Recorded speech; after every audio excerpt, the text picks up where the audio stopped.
Students. बच्चों आज हम स्टार्ट करेंगे लैंगम्यूर एड्जॉर्प्शन आइसोथर्म। प्रीवियस लेक्चर में बच्चों मैंने आपको फ्रेंडलिक आइसोथर्म के बारे में बताया था कि दोनों ही आपके क्या हैं, टेम्परेचर को हम कांस्टेंट रख के हम एब्जॉर्प्शन का प्रोसेस देखते हैं कि कितना एब्जॉर्ब हुआ है। वो डिपेंड करता है कि आपकी गैस का प्रेशर कितना है। ठीक है, यही तो कॉन्सेप्ट था। और हमने डिफरेंट ग्राफ्स प्लॉट किए थे, उसमें प्लॉट करके ये देखा था कि लो प्रेशर पे क्या है बच्चों, हाई पे क्या है और इंटरमीडिएट पे क्या है। टुडे हम बात करेंगे लैंगम्यूर एड्जॉर्प्शन आइसोथर्म। लैंगम्यूर बच्चों एक साइंटिस्ट है जिन्होंने ही ये प्रेशर और के बीच में और कितनी गैस एब्जॉर्ब हो रही है इसके बीच के रिलेशन को उन्होंने बच्चों बताया था कि क्या है रिलेशन। अब आप बात करो कि इन्होंने एज्यूम किया था बच्चों, उन्होंने ये सिर्फ एज्यूम किया था कि अगर किसी सरफेस पे गैस एब्जॉर्ब हो रही है, अगर एड्जॉर्बेंट पे कोई भी गैस एब्जॉर्ब हो रही है तो वो एक मोनो लेयर, ये देखिए यहाँ पे लिखा है ना, वो मोनो लेयर बनाते हैं कि सिंगल लेयर। ऐसा नहीं है कि एक के ऊपर एक एड्जॉर्ब, क्योंकि सिर्फ सरफेस फिनोमेना है तो वो मोनो लेयर बनाते हैं। अब उन्होंने ये कहा कि उन्होंने सरफेस की साइड्स ले ली कि ये सरफेस की साइड्स हैं, उस साइड्स पे मान लिया कि ये टोटल साइड जितनी अवेलेबल है उसको उन्होंने n कह दिया कि n साइड्स क्या हैं, अवेलेबल हैं। और ये गैस जो कि ये गैस बाहर से आ रही है, ब्लैक कलर से मैंने शो किया है, वो एब्जॉर्ब हो रही है। हमने ये मान लिया कि ए गैस, यानी ए गैस की नंबर ऑफ पार्टिकल्स एक गैस के एब्जॉर्ब हो रहे हैं उस सरफेस पे। अब उन्होंने भी यही एग्ज्यूम किया जो कि आपके लैंगम्यूर ने किया था या फ्रेंडलिक ने किया था कि जो एड्जॉर्प्शन होता है वो आपके प्रेशर की, गैस का प्रेशर ऑफ द गैस के डायरेक्टली प्रोपोर्शनल होता है। फिर इन्होंने भी ये भी कहा कि जो आपका रेट ऑफ एड्जॉर्प्शन होता है वो अवेलेबल साइड्स, क्योंकि हम देखें ना कितनी साइड्स अवेलेबल है उस सरफेस पे, उसके भी डायरेक्टली प्रोपोर्शनल होता है। अगर हमें अवेलेबल साइड्स निकालना है तो हमें क्या करना, उस अवेलेबल साइड्स को मैंने देखिए बच्चों यहाँ लिख रखा है कि हम थीटा मान लेते हैं।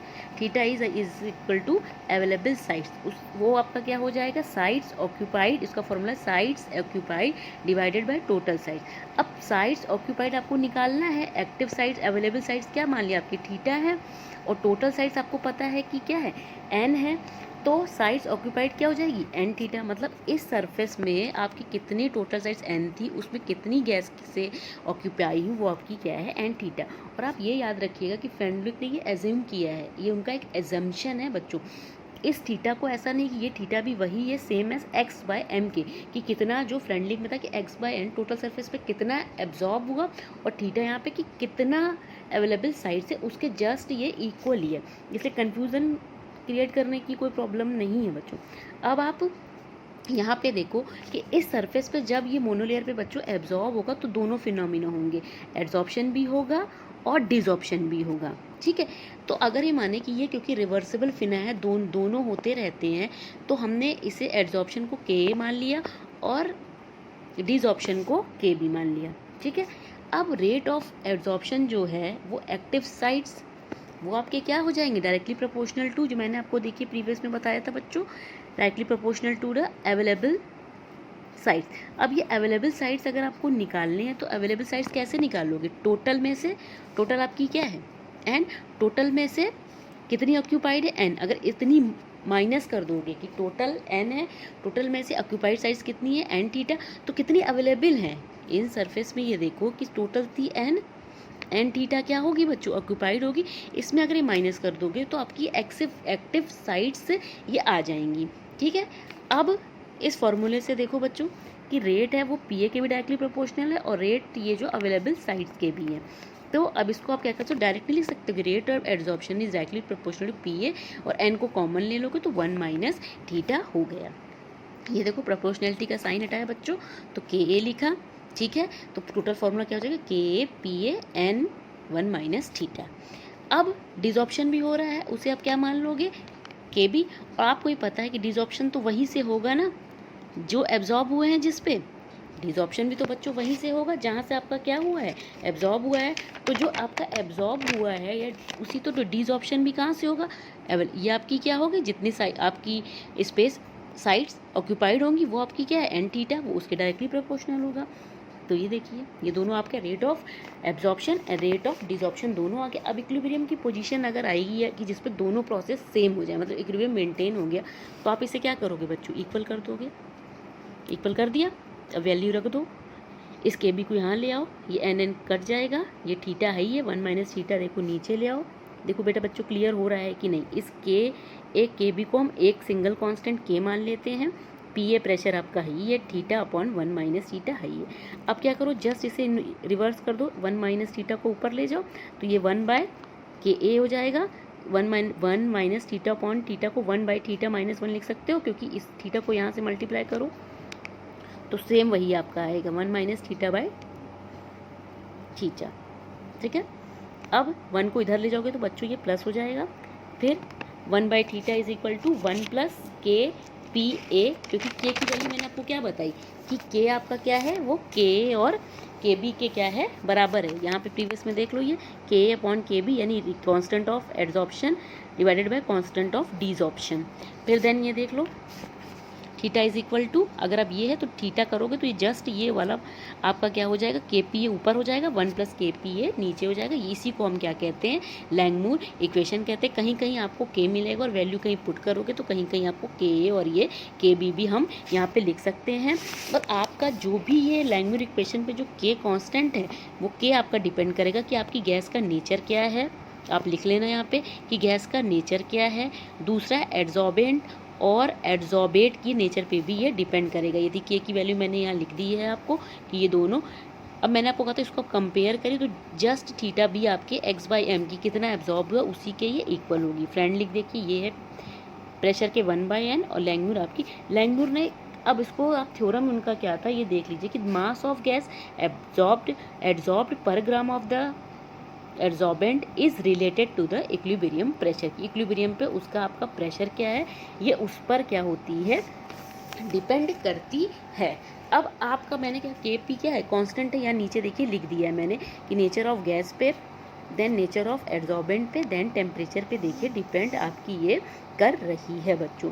ठीक है, अब आप करोगे जो आपकी फाइनल इक्वेशन जो ये वाली है एक्स बाई एम, मैंने कहा था ना इसको आप लैंगमूर के अकॉर्डिंग भी लिख सकते हो। तो अब ग्राफ प्लॉट करना है आपको, तो अगर ग्राफ प्लॉट करना है तो ये वाली इक्वेशन देखिए आप, इसको इस फॉर्म में आप लिख सकते हो बच्चों।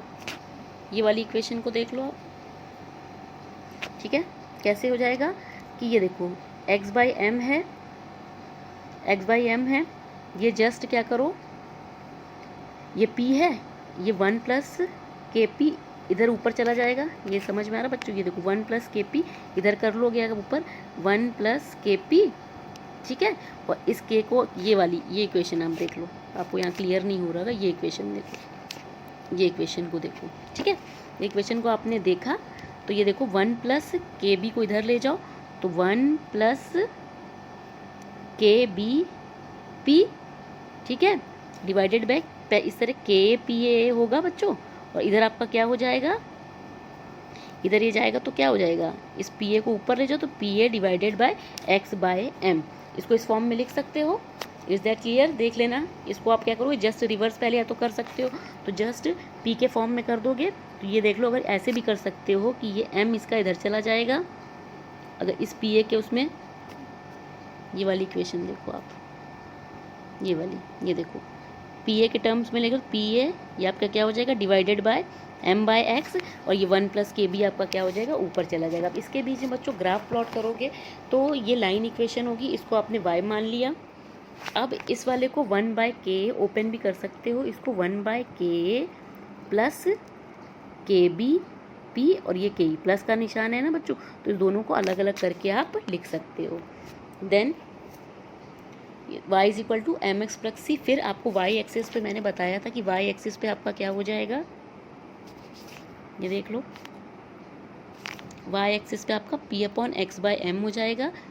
x एक्सिस पे p है, इंटरसेप्ट आपका ये है जो कि ओरिजिन से नहीं यहाँ से स्टार्ट होगा, क्योंकि ये आपका जो इंटरसेप्ट है 1 बाय के है, और स्लोप आपका क्या हो जाएगा के बी और के ई।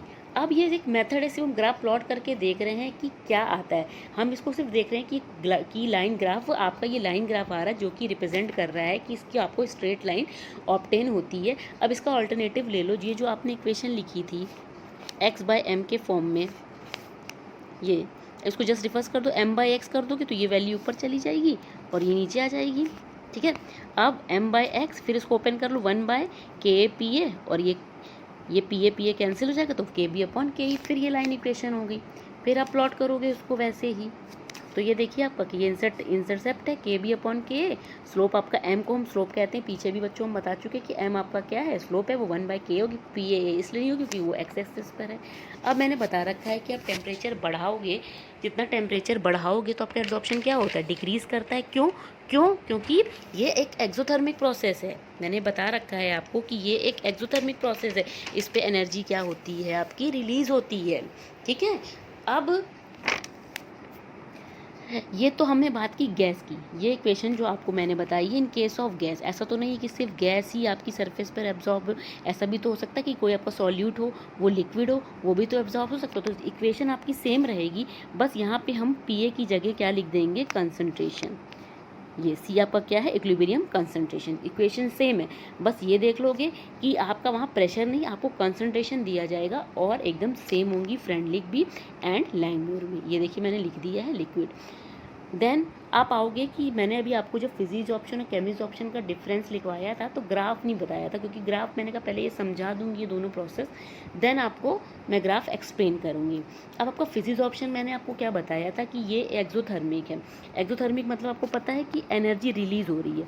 सपोज अगर हम बनाते हैं A से B, तो यानी ये यहाँ पे एनर्जी निकल रही है। ठीक है, अब आप ये समझ लो कि जैसे जैसे आप टेम्परेचर को बढ़ाओगे तो बढ़ाने के बाद क्या होता है, काइनेटिक एनर्जी बढ़ जाती है मॉलिक्यूल्स की, तो वो क्या करते हैं, सरफेस को छोड़ कर जाना शुरू कर देते हैं। तो कहने का मतलब है कि एब्जॉर्प्शन क्या होगा, डिक्रीज करेगा। और आप इस इक्वेशन को देख लो, मैंने ली-चाटलेट्स प्रिंसिपल बताया था कि अगर टेम्परेचर बढ़ाओगे तो रिएक्शन उस डायरेक्शन में शिफ्ट होगी जिधर उसका इफेक्ट कम हो रहा है। अब ये एक्सोथर्मिक है, अगर आप इस फॉरवर्ड डायरेक्शन में करोगे तो क्या होती जाएगी, होएगी ही नहीं।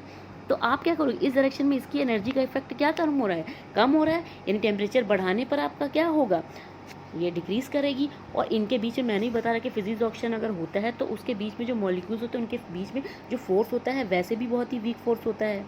तो और ये जो ग्राफ होता है इसे हम क्या कहते हैं, रेक्टेंगल हाइपरबोला। कहीं कहीं पर कॉम्पिटिशन में टिक करने के लिए आता है, तो इससे ये क्या होता है आपका रेक्टेंगल हाइपरबोला। तो टेम्परेचर बढ़ाओगे, ये देखिए मैंने यहाँ लिख दिया है, तो x/m की जो आपकी वैल्यू होगी वो क्या होगी, डिक्रीज करेगी।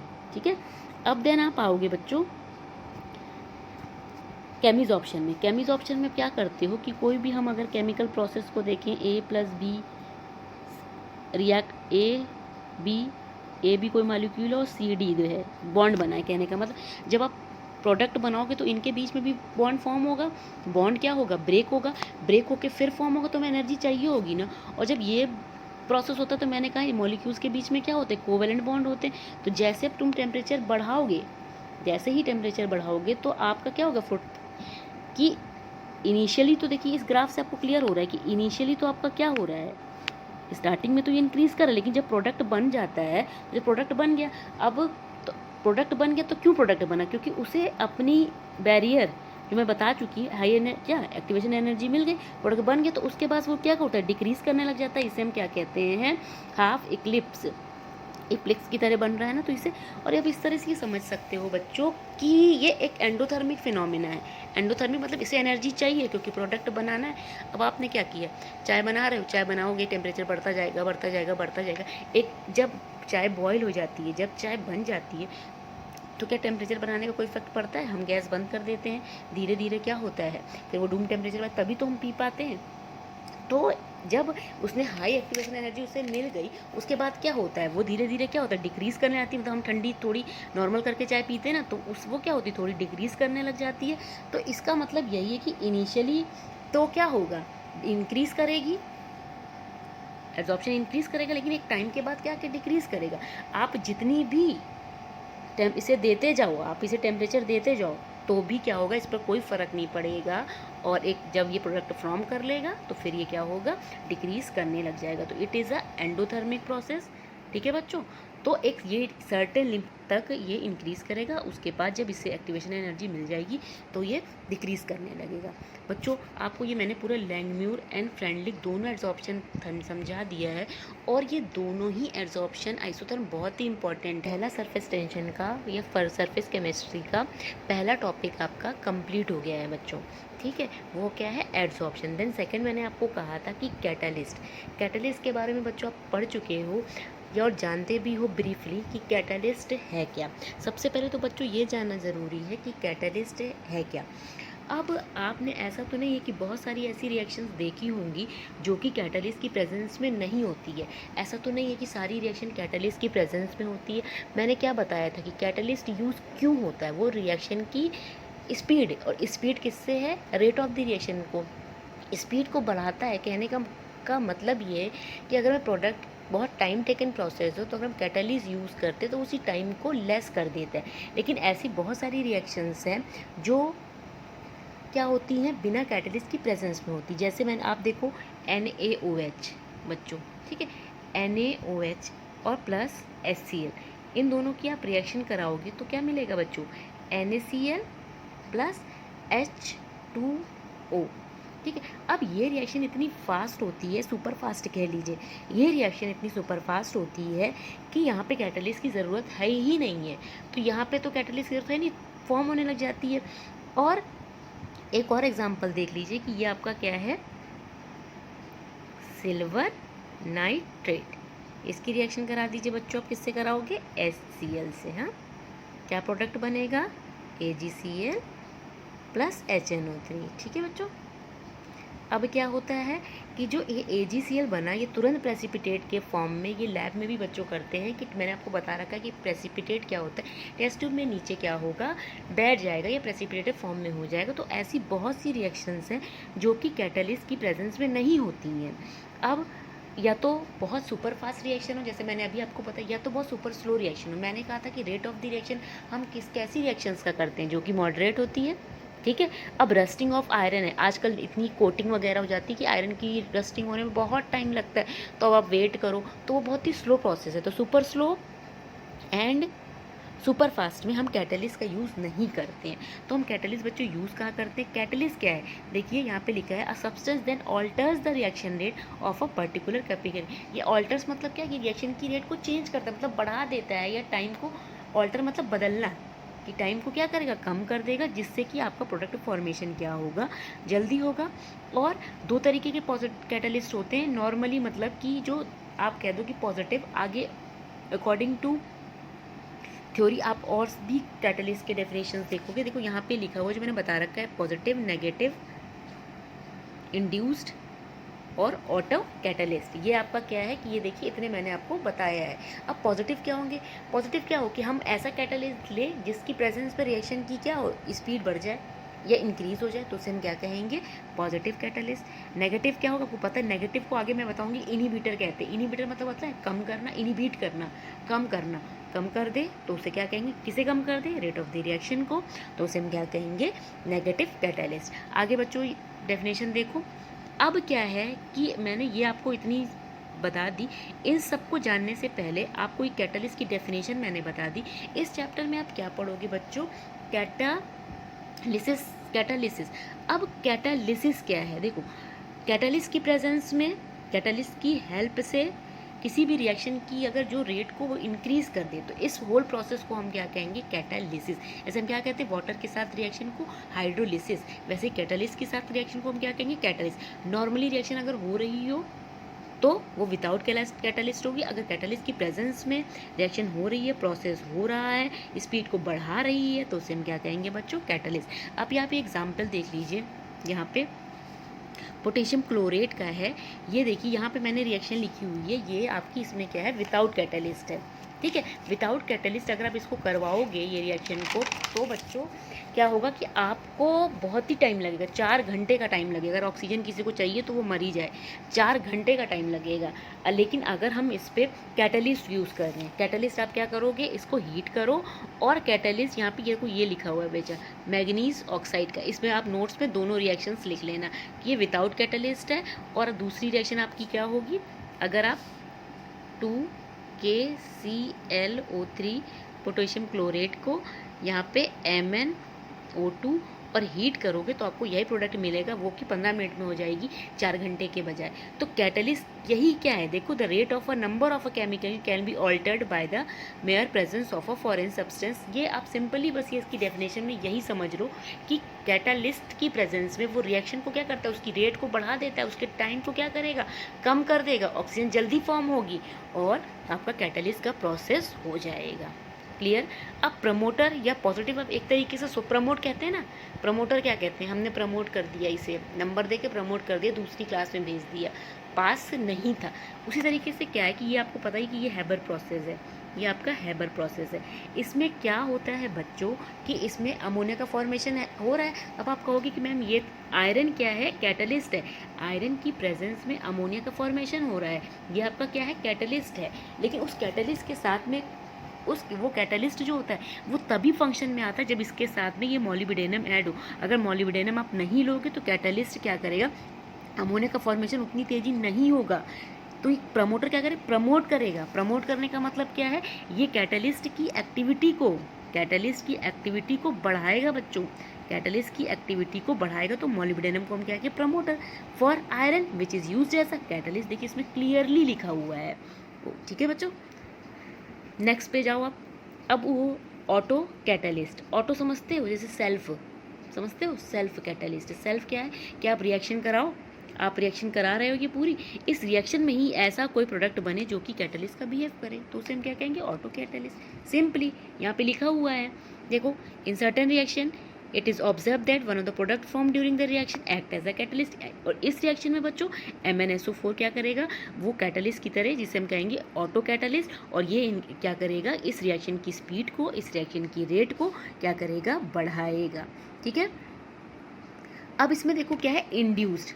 ठीक है, इंड्यूस मतलब समझते हो कि जिसकी प्रेजेंस में रिएक्शन इन्फ्लुएंस, क्या है, प्रभाव समझते हो कि किसी के वजह, हम पढ़ने में अगर कोई ख़राब है और कोई अच्छा है, ठीक है, तो अगर वो अच्छा वाला ख़राब वाले के इन्फ्लुएंस में आए, कहते हैं ना इंड्यूस, उसके में आए, तो क्या होता है, वो थोड़ा थोड़ा पढ़ने लग जाता है या पढ़ने में अच्छा हो जाता है। वैसे इसमें क्या है, देखिए कि when a chemical reaction product influence the speed of another reaction which is not possible under ordinary condition is called.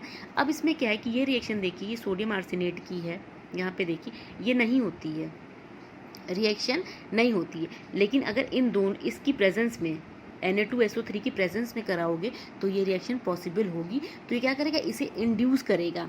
ठीक है, कहने का मतलब क्या है ना, देखो बच्चों, इंड्यूस करेगा, तो इसे हम क्या कहते हैं, इंड्यूस्ड कैटालिटिक रिएक्शन। ये क्या है कि when a chemical reaction product influence, मतलब ये क्या है, ये जो आपका इन्फ्लुएंस करे, उसे बनाने के लिए प्रेरित करे, जो नॉर्मल ऑर्डिनरी कंडीशन में ना हो रही हो, ये नहीं हो रही थी। देखिए आपकी ये रिएक्शन ऑर्डिनरी कंडीशन में नहीं हो रही थी, लेकिन अगर आप इसके प्रेजेंस में करोगे तो आपकी रिएक्शन क्या होगी, प्रोसीड होगी। इसी को हम क्या कहेंगे बच्चों, इंड्यूस्ड कैटालिटिक रिएक्शन या इंड्यूस्ड कैटालिसिस। कैटालिस्ट की प्रेजेंस में प्रोसेस, देन कैटालिसिस। अब दो इस चैप्टर के मेन टॉपिक हैं, होमोजीनियस एंड हेट्रोजीनियस कैटालिसिस, इसके डिफरेंसेस और इसका प्रोसेस बच्चों कैसे होता है। होमो मतलब एकदम सिंपल है, होमो कहीं पर भी होगा, तो होमो का मतलब बच्चों क्या होता है, सेम। सेम समझते, यहाँ पे क्या है, सेम फेजेस हो। होमो का मतलब क्या है, होमो का मतलब क्या है कि सेम। सेम कहने का मतलब यहाँ पे क्या होगी, फेजेस आपकी, सेम फेजेस आपकी क्या है, सॉलिड, लिक्विड और गैस, ये तीन ही फेज तो हैं।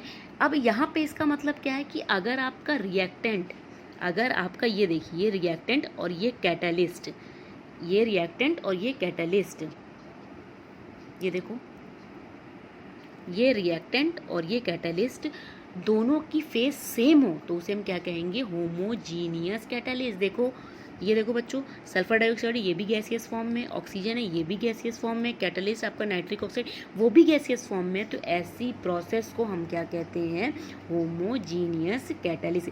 ये सारे बच्चों एग्जांपल दिए हैं। ये देखिए आपका एथिल एसीटेट दिया हुआ है, मेथिल एसीटेट है, सॉरी, दोनों ले सकते हैं आप, और ये पानी दिया हुआ है, और आपका यहाँ पे जो आपका ये यहाँ पे कैटालिस्ट बच्चों क्या है, ये कैटालिस्ट आपका क्या है, यहाँ पे ये देखो HCl, इसको बड़ा करके देख लो, ये देखो HCl, तो दोनों देखो लिक्विड फॉर्म में है, यानी स्टेट फेज सेम है। अगर सेम फेज हो तो उसे हम क्या कहते हैं, होमोजीनियस कैटालिसिस। इस पे पूरा क्लियर लिखा हुआ है बच्चों, आप इसको पढ़ लीजिएगा, नोट डाउन कर लीजिएगा। अब हम किस में आते हैं बच्चों, हेट्रो। हेट्रो मतलब डिफरेंट, होमो मतलब सेम। अब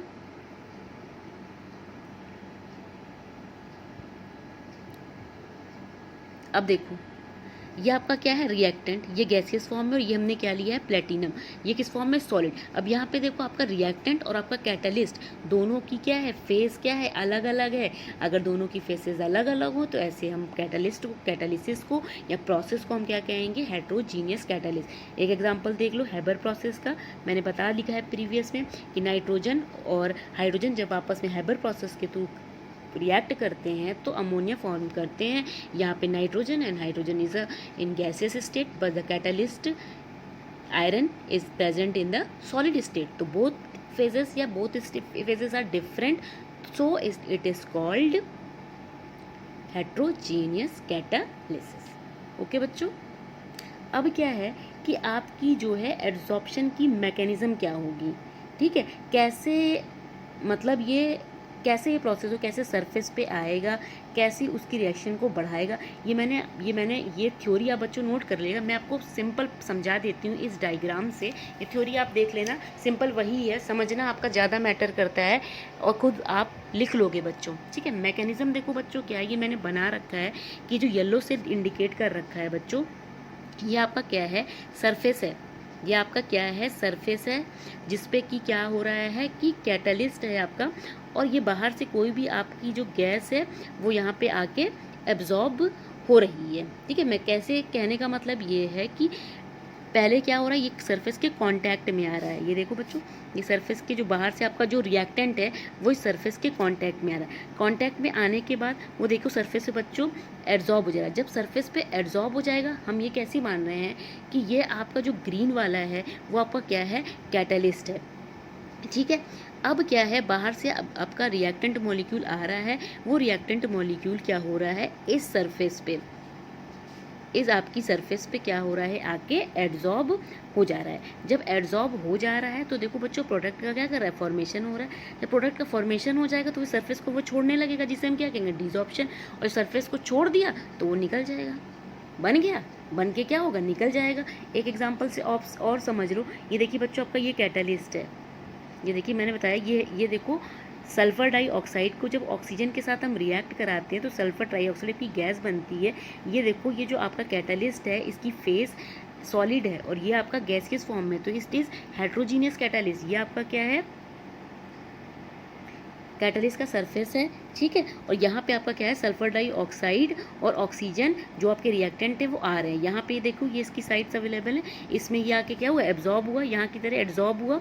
एब्जॉर्ब होने के बाद देखो SO3 बेटा प्रोडक्ट बना लिया। प्रोडक्ट जब बनाया तो फिर यहाँ से निकलने लगा, जिसे डिसॉर्प्शन कहते हैं। यहाँ से निकल के फिर निकल लिया, बन गया प्रोडक्ट, अपना चला गया। तो ये इसकी मैकेनिज्म है, वो आप थ्योरी पढ़ लेना। इस मैकेनिज्म के थ्रू आपका क्या होता है, ये हेट्रोजीनियस कैटालिसिस की प्रोसेस कैसे है, ये हेट्रोजीनियस, क्योंकि होमो है तो दोनों की फेज से में तो ईजिली हो जाता है, लेकिन हेट्रोजीनियस में जब फेजेस अलग है तो अलग अलग फेज पे गैसेज है तो सॉलिड पे आएगी, सॉलिड पे कैसे आके बच्चों एब्जॉर्ब हो रही है और प्रोडक्ट कैसे फॉर्म कर रहा है। ये बहुत ही सिंपल मैंने आपको 5 स्टेप दे दिए जो कि बहुत ही ईजिली है। अब इससे आप समझ के जो ये थ्योरी मैंने आपको प्रोवाइड की हुई है यहाँ पे, ठीक है, ये देखिए, was the reactant in gaseous state or in a solution and adsorbed on the surface of the solid catalyst, same बता दिया पॉइंट्स में। the increase in concentration of the reactant on the surface increase the rate of the reaction, और आपको पता ही है कि absorption आपका क्या है, एक्सोथर्मिक प्रोसेस है, तो ये क्या करेगा, रेट को बढ़ा देगा।